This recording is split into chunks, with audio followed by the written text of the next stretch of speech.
What's up, everyone? I'm Dimitar and I'm a London-based SaaS entrepreneur and operator. I've been in the talent acquisition space for the better part of a decade, but spent the last couple of years building machine learning forecasting software for sales. After a brief hiatus, I'm back in the talent acquisition space, having recently joined Handshake, the world's largest early talent network, as head of EMEA. In this podcast series, I catch up with some of my old industry friends and thought leaders to discuss the latest trends in the emerging talent space. I speak to some of our employer partners who provide tactical advice on how to best identify, attract, and engage early talent. And lastly, I chat to some of my colleagues here at Handshake, giving you a behind-the-scene peek into how the world's fastest-growing edtech company is being built. We're live now, we're recording, and normally we always start with a brief introduction. So I thought I'd turn to you because obviously, Rebecca, you've got a very unique background. Just before I hit record now, I kind of commented on the fact that you sit in a very unique position where you have worked on the employer side as a talent manager for UK and Ireland with Heinz. You've also been with Asda, head of leadership and culture. But you also have had a long stint on the university side as well, with Sheffield, Fulham, and have also sat on multiple career advisory boards, Liverpool, Sheffield, Cambridge, Birmingham, etc. So you kind of sit in a very unique position where you've been able to observe the wider EDU space from both sides of the table. So I thought, we can explore today from that kind of vantage point. But before we dive into it, again, it would be great to hear a little bit about yourself in your own words, and then we'll take it from there. Fantastic. Well, you've done a wonderful job of summarising for me. Thank you, Dimi. Excellent. I think my career is exactly as you said, very much in and around the world of early careers and future talent. More broadly in my corporate roles, looking at leadership development, corporate culture, those kind of areas as well. But the thing that I've picked up as I've worked through each of the different elements of our sector and sphere, from employer to universities and then through to supplier when I established my own business about 8 years ago, is that we're often all trying to solve the same problems, but we're solving them often in parallel and sometimes even in competition or conflict with one another. And there's so much opportunity, I think, for us to improve not only the language that we use, but the way that we seek to solve problems through really great dialogue, better partnership, more structured relationships. And the other thing that, I would reflect on is throughout that journey, having been on both the ISE board and the ADCAS board as well, there are incredible partnerships, alliances, friendships, networks that exist right across this sphere. And increasingly, it's been a great pleasure in my experience to have seen people now moving across those streams. So it used to be once upon a time like the Ghostbusters that you never cross the stream. That is changing. And I think that's all for the better, really, across the sector as we all start to, understand the same issues, but bring different perspectives and different challenges to the table.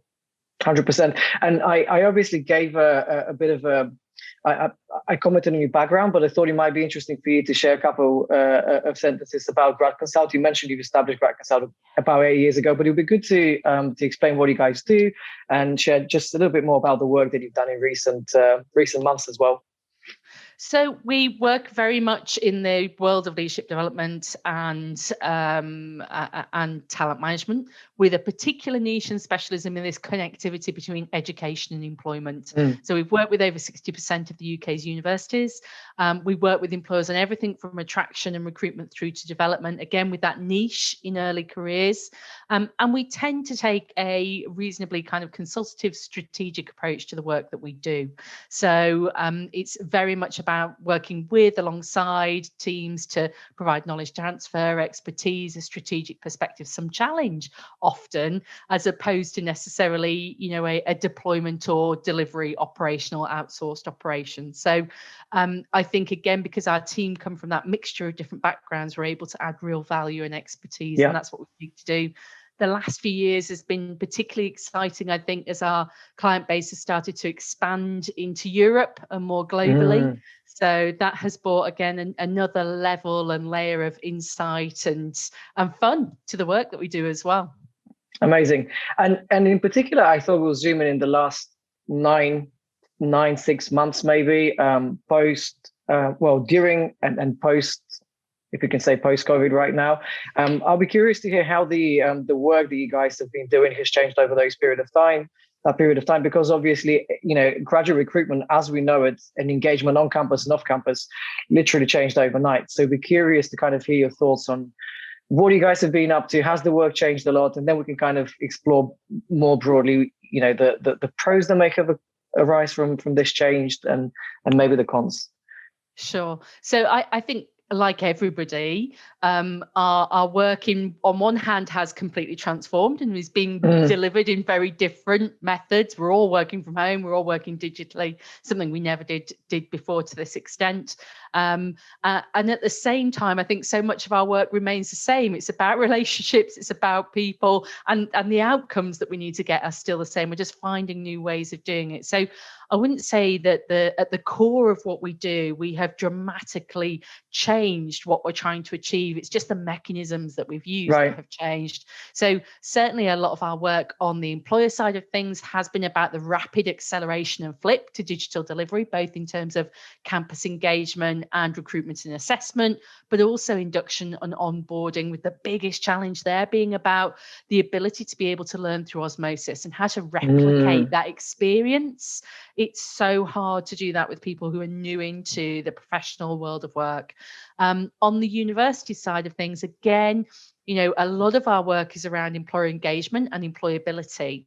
And particularly, I think the world of employer engagement has been fundamentally altered in its delivery methods over the last 6 to 9 months. So our work has been around helping employer engagement professionals to reshape their roles to respond to the context, to deliver in new, more innovative, agile ways, but also to reshape and rethink their delivery methods for both employers and for students. So employer engagement's been a particularly fascinating field. I think for many people, that shift from creation and content controllers to curation. And creatives, in the sense of really wanting to innovate and do things differently and bring people together. And that's been a very interesting shift, I think, for a lot of people on the employer side, university side of things. So lots of very interesting work. Most of it has been, created with and through our partnerships. And I think the wonderful thing for us in working with multiple employers and multiple universities in different geographies is that we're learning iteratively as we go from each of them about those successes, which has allowed us to really apply that learning and improve and accelerate and develop very quickly and bring that kind of expertise and insight to each of the different partnerships that we work on. But as always, one of the things that I always say to clients is, there isn't a simple solution often, or a single solution that can solve the challenges or the complexities of D&I in a particular geography or sector. It's often about understanding the nuance, understanding the issues, getting under the surface, and then finding the solution that's going to work in exactly the same way on the employer engagement side of things for universities too. So interesting work. But as somebody who's been around for, over 20 years in this area, you also just see those patterns. It's just, for me, often that the problems are presenting or being reframed in slightly different ways. Right. So you mentioned something interesting here that, which is one of the reasons why I really wanted to talk to you. That obviously work with quite a broad range of university partners, but also a lot of employer partners as well. So as I said in the opening, you've got this unique vantage points where you can see so much from a bird's eye view, so to speak. And especially in turbulent times like the last, again, 9 to 12 months, I think you're in a very unique position to actually comment on as I said earlier, what has worked actually and what hasn't. And particularly what I mean by this, you wrote an interesting post, I think last summer, I think it was, around reimagining campus engagement in light of COVID and what this would look like in September onwards. Obviously, we've been through it now. At the time, you made an interesting remark that it can be great fun and exciting to chat to potential new hires, but it's also exhausting, inefficient, costly, and last but not least, bad for the environment. So great reasons why we should reimagine things, and a lot of people did reimagine them, right? So the first thing I thought we'd focus on is, again, kind of given you a unique position, to kind of take us through what you've seen has worked for certain university partners and employers, and also what has not, because I'm pretty sure there'll be a lot of both. Yeah, absolutely. I think one of the very interesting shifts for me is that employers, instead of having to attend 30 or more careers fairs, each at different institutions, and doing that kind of driving around the country, staying at Premier Inns kind of which I used to do for years as well. That is hard yards. It's tiring, it's exhausting, and it can feel very inefficient, as I've said. And I think, that has really been removed. The necessity for it has been removed. But interestingly, in its place, we saw digital careers fairs by individual institutions. And I think that has worked to a greater or lesser extent, depending on the efficiency and efficacy of the platform. Interestingly, I know there are certain platforms that employers have said, if university careers team is using that, we're not interested because it's just so awful. Others have given a really fantastic experience for applicants and for students and for the employers. So I think that there has been that shift to universities still doing their own thing. That, as I say, has had variable results depending on the platform and how well it's worked and all the other things, and student engagement, which is fascinating and highly variable also. But at the same time, a number of employers have also realised that this shift to digital allows them to not necessarily be bound to a singular institution at any one point in time. So we can run our own events and students will come to those, or we can run our own events as joint events with other employers. Either from the same sector or from very different sectors and backgrounds, if we want to attract very different types of candidates. L'Oreal and Jaguar Land Rover are always two great comparators I put side by side. You get very different people typically applying to those. Do a joint event with two brands like that, you get a really interesting mixed audience, but great attractiveness and appeal from students. So I think university employers have realised that they can do their own thing. They can get a much wider reach and audience, sometimes for much less time and money and resource and expenditure. And it's opened up the doors in terms of diversity and inclusion as well in many ways. Equally, we've seen the same kind of innovation happening from universities. We had a whole group of London universities who came together and said, let's collaborate on one platform, a fantastic digital event where all of our students can come along and meet employers at the same time. So this innovation isn't limited to just employers or just universities. We're seeing this kind of fantastic innovation, which is opening up the doors for employers to get better results from less time, less expense, and less travel, less environmental impact. But they're getting all those benefits of greater D&I and greater collaboration. So I've been really excited by that collaboration we've seen on both sides of the sector. And I think that breaking out of what's been a very traditional pattern of certain universities at certain career services that we have to go to, which of course propagates the same demographic every year.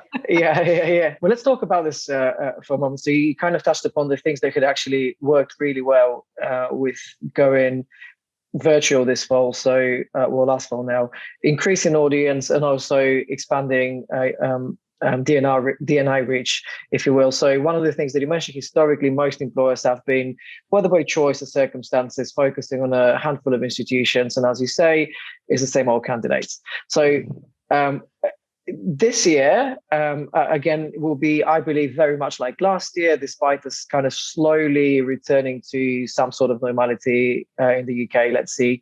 But how do you see, so, a couple of questions here. So do you see things actually returning back to campus, seeing that, you outlined a lot of great benefits as to, why as an employee you might want to carry on, but also why as a university you might choose to engage students virtually first? Just curious to hear, given what worked and what hasn't, what the future actually hold for us. I think there is going to be a legacy and a long tail. I've heard a lot of people refer to this COVID accelerator effect, Right. which has meant that we could all see this stuff coming, right? We've been all talking about this for the last 5 years. We knew it was coming, this shift to working in very different ways. But the COVID accelerator has really made us, accelerate maybe the next 3 years or 5 years in the last one, which has been uncomfortable and difficult. And we've made some mistakes along the way. We could all say that, but we've done it. I think there will be a bit like when you stretch an elastic band. Once you've stretched it so far, it never quite pings back to what it was before. It's always just that little bit more stretched, right? I feel like that's what's going to happen. I think there will be a return of some face-to-face. And I think there will be a return of some on campus in its physical form. And I think there's lots of reasons for that, lots of good reasons around relationships, the human face of graduate recruitment, and also just a genuine longing for many of us to just get back together in spaces with other people, right? I'm a real extrovert and I'm so missing being with people in shared spaces, and I think there will be a desire for us to get back out there and be together again. But you can't deny the incredible benefits that we've seen from this flip to digital, and so therefore, we would be remiss not to retain the very best elements of that and look for where we can top that up with the human pieces, so that they're really adding value to what we're doing, where we are investing the time. It's for really good reason. It's enriching the experience. And that might be about, for example, focusing on our energies on D&I initiatives, mentoring or support, or programs which are really supporting those candidates who are perhaps less able to perform well in our processes currently. But if we can invest some time and energy in those people, it can help to level the playing field. And that's where we want to really focus our energies, because that's a key driver for us. Actually, the vast majority of the population, we know we can get what we need from a commercial perspective using these much more high impact, cost effective, time effective digital methods. So I think people will ping back to a greater or lesser extent, depending on things like organizational culture, how traditional they are, how fixed they are with their hiring managers, and the sense of, the strategic direction from the organization, but also sector as well. There are certain sectors like retail, like the medical sector and healthcare, and transport and logistics and manufacturing, where they haven't flipped to digital, because they've been continuing to work face to face every single day to keep the country moving and to keep the country going. And so for them, that flip hasn't yet necessarily happened in the same way. So I think we'll be pinging back. I'm expecting some ping back and some return of the face to face. But I think we will all be seeking this summer and spring, as we're planning our strategies for next year. I think we're all going to be looking for the very best elements of the digital delivery that we've gone through over the last year, looking for those pearls that we can really retain and hang our strategy off. So I think, to use your phraseology, Dimi, we are moving to that digital first, and then be looking for those pieces of where the human face-to-face interaction really adds value and enriches that digital first strategy. So where it really enables us to achieve something that digital doesn't. Yeah, amazing. So we kind of have I feel like, you did a great job at explaining what actually worked well in the last 6 to 9 months. And you kind of touched upon this idea of virtual fairs being both, both adding a lot of value, but also not necessarily, depending on provider. And so I was, without mentioning any names or anything, of course, it would be interesting to explain perhaps, and kind of go into a bit more depth, instances where they have worked and why, what was, again, without mentioning names, what did a certain provider got right versus, instances where things have not really worked that well, like why? Because as you say, it can go either way. Yeah, absolutely. I think, as with all student engagement now, it's the ease with which people can access the events and it's the user interface. So how candidate friendly it is, how accessible it is, and how supported they feel to be able to really engage in something in a very flexible, ideally mobile first format. So if you're getting that right, and there's an opportunity for those students to engage on and off throughout the day, to drop into things and drop out of things without feeling very seen. I was talking to a fantastic intern over at a global fintech in Berlin last week, and he said, the thing is, I'm a lurker. I always was. I was never the person who wanted to go up and speak to the graduate recruiter. I liked to just hang back and listen into the conversation. But such a talented, such a brilliant candidate. And I think the formats that have worked have allowed people to do digital lurking. Yeah. So they've kind of come in and out. That's scary, that, Rebecca. Digital lurking. Ooh. So they kind of, that almost that organic part of being able to listen to conversations, be able to pick things up, to hear things, to get some advice without necessarily having to feel like I'm exposing myself too much.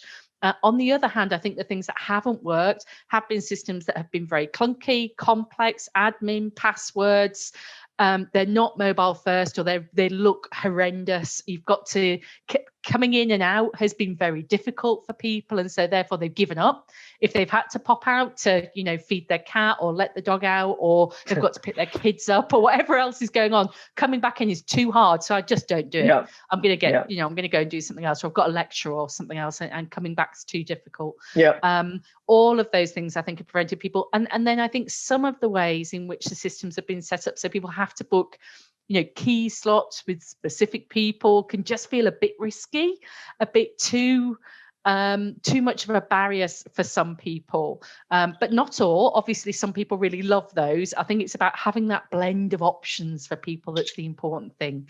Rewatching content, great, works really well. Having that available with a legacy and a long tail works really well.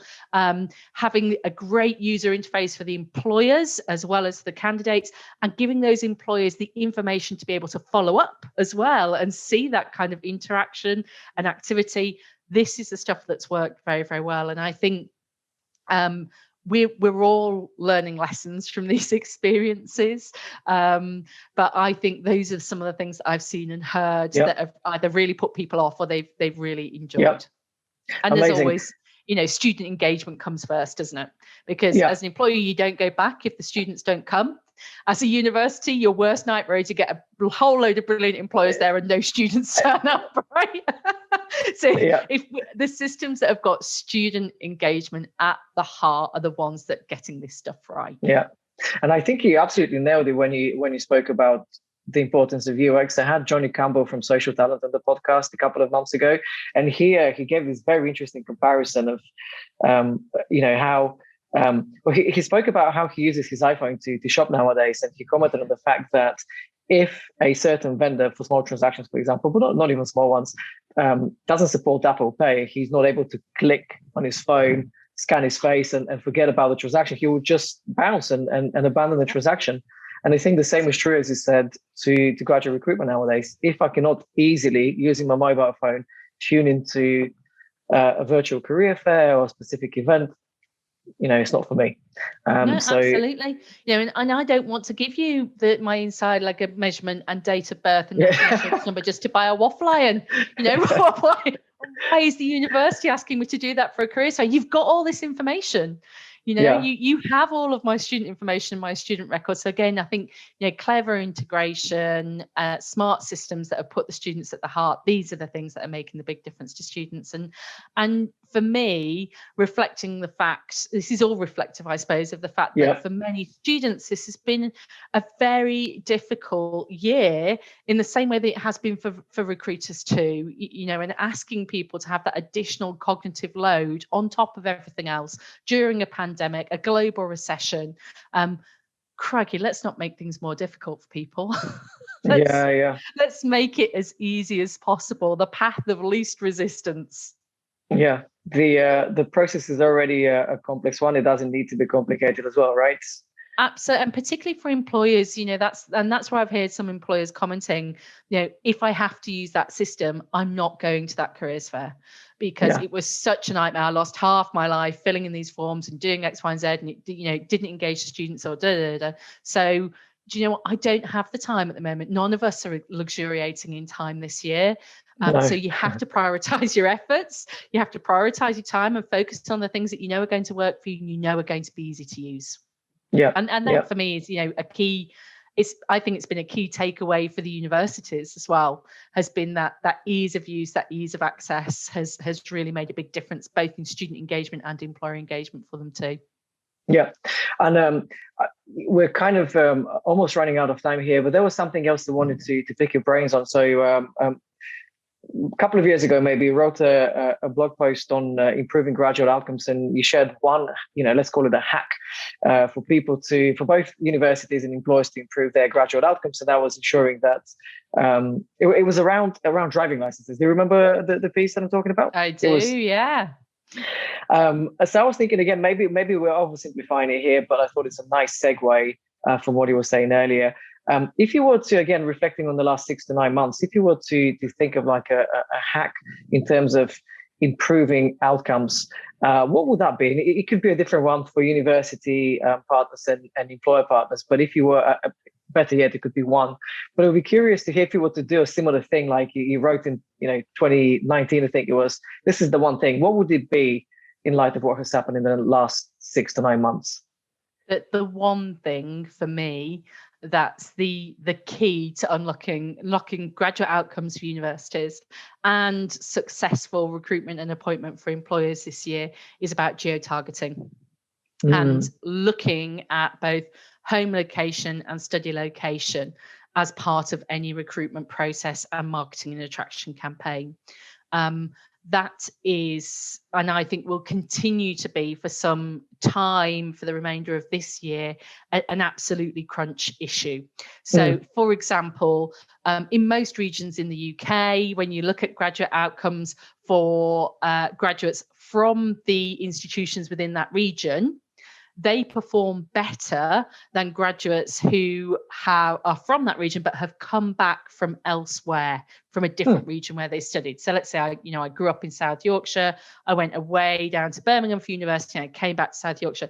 I'm less likely to have a really positive outcome from my degree. And of course, this year, I'm more likely to have spent more time in South Yorkshire than in Birmingham as well by the time I graduate too. Yep. The chances of me having the finances, because I'm unlikely to be able to have a part-time job, or the inclination or desire to want to move to a completely different city or location are very slim indeed, unless I happen to be affluent and well connected, which is a tiny proportion of the market that most of us are trying to move away from a D&I perspective. So I think for me, linking where you're trying to hire and where your opportunities are to where students live, and having a very clever geo-targeted attraction strategy which talks about location as a key variable is absolutely fundamental to getting your offer accepted and people staying in role, particularly this year. And from a university's perspective, I think looking at those students who are leaving your region to go home as a particularly vulnerable group that requires support, and connecting them to opportunity in their home region is key to unlocking graduate outcomes this year. Absolutely key. So many universities will be collaborating on regional internship schemes, graduate internship schemes in their local area. That's no use nor ornament to a graduate who's moving 100 miles away. None whatsoever. They need to know about opportunities all over the country. So allowing your students to find, to discover, to connect to opportunities that are in the area where they have grown up, where they're probably living at the moment, I think is key for universities to be able to connect them into that opportunity. I think there's great opportunity for sectoral collaboration there, but also for clever use of platforms where students can access multiple opportunities, not just the ones that their universities are providing to them.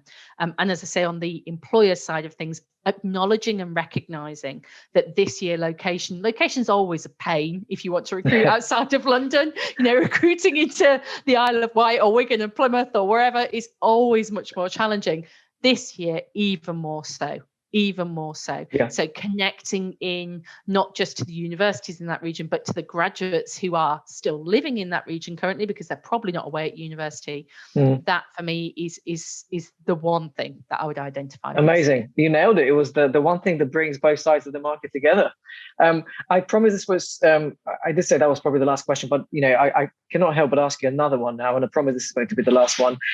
So based on what you were saying, it sounds like SMEs perhaps will play a huge part in this. And I know you guys work with a lot of SMEs, so I kind of wanted to maybe broaden the question here, but kind of hear your thoughts around the broader impact that SMEs are likely to play in the post-COVID economic recovery, and actually tie it to what you just said. Yeah, sure, absolutely. So a lot of the work that we've done on different projects and programs over the last few years have been looking at regional economic development and the impact of graduate retention and graduate employment in different regions. And all of the work that I've done has indicated, and all of the research that we've done has indicated to me that coming out of any recession, yes, SMEs have been hard hit, but they will be the quickest to recover. This summer, as we start to come out of lockdown, SMEs will be the engine for job creation and job growth. They're much more adept at taking risks. They're much more able to pivot. They're much more able to create jobs and rapidly scale than their larger counterparts and larger corporate employers, who tend to be a little bit more risk averse and wait for that filter up effect to come up through the economy. Yep. So we know that SMEs are going to be the engine for economic recovery and job creation this summer. I think there is a huge opportunity, nay, obligation, for universities to be talking to their students right now about the fact that the majority of fantastic graduate opportunities that are going to be available to them this summer are going to be coming from the SME market, and helping them to discover and connect to those opportunities wherever they might be, because they are often much more opaque, much more difficult for students and graduates to find. They don't know how to navigate that marketplace. They think perhaps, I might get less well paid, or I don't know how to find the jobs. There's less quality control or recognition or brand awareness. So anything universities can be doing to talk about big careers in small companies, about connecting the employers in their region or in the local area at a bigger macro level to the opportunities that their graduates are looking for with SMEs. I think that's fantastic. Judith Baines and Adele Brown talk about this a lot, and Adele's phrase that I loved on a recent podcast that I was listening to her was, the magic happens when we put employers and students in the same space and we get out of the way as a university. And I think we need to find more ways to connect those thriving, growing, agile SMEs that will be creating jobs this summer, and position them positively and in a way that students can engage with that student body. I think that's going to be really key this year. Amazing. And I apologize. I did say it's the last question. Promise, final last question. It's your third lasty. You sound like my husband now. Lasty.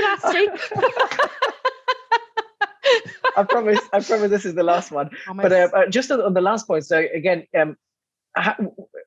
so we've kind of spoken about the universities, what they can do, students.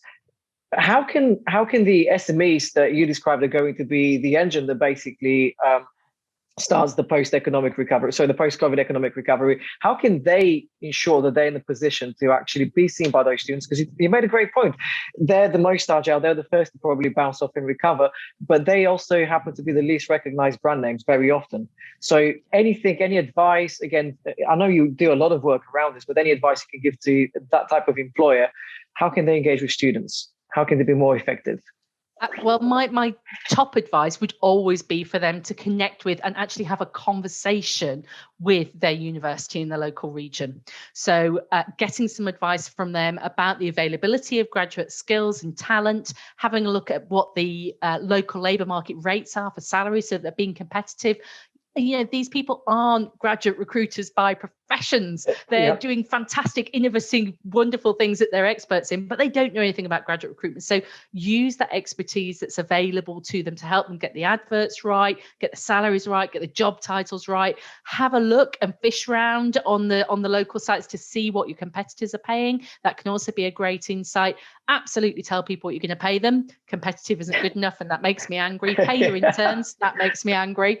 And think about how you can use things like like student projects, student placements, internships to screen and quality assure your pipeline while simultaneously giving students great opportunities to work experience. So my advice to SMEs is always talk to universities, work with them in partnership, get advice, do your benchmarking, look for the most cost-effective ways for you to get your message out to market, and there are plenty of them. And there are lots of universities, interestingly, who've got some fantastic videos, resources and toolkits now that have been created to help SMEs get better at this stuff in a very quick way. And again, I think the universities are being really smart and getting ready to prepare and support that end of the market. So these are the things that you should include in an advert. This is where you should go out in your routes to market. These are your different options for recruiting and assessing talent. They've all got kind of 3, 5, 7-minute videos on some of these top tips, which I think is a brilliant service to their SMEs, but will be a great driver therefore to graduate employment and graduate recovery in their region. So again, as always, I think there are two sides to this coin. I think SMEs can work with universities, and there are so many different funded options out there as well now.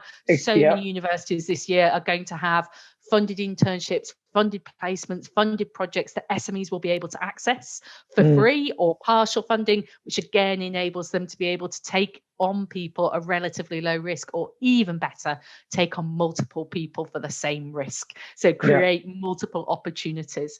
But they won't know about those things unless they have the conversation. Equally, if the university's response is a generic email address, sorry, Margaret's out of the office for 5 weeks, or is quite, here's the form, fill in all your details, and you can come to our careers fair. You've already lost an SME. Yeah. So amazing. As always, it's that dynamic relationship between the two. There are brilliant people on all sides of this equation doing magical work to try and solve the problems that we're all facing this year. Yeah. So I'm incredible. sure we're going to crack it, because we've got the right people. 100%. This was, I promise, the last question, and it is, I kind of feel like I extended my host privilege here by asking too many questions, but I think the last 15 minutes have been incredible, packed with advice, and that SMEs, employers, university partners can all implement. So thank you so much for that. It was incredible. And I do hope that you're going to join me for a future episode in the coming months. Thanks again for being on the show, Rebecca. Really, really appreciate it. Lovely to chat to you, Dimi. Thank you.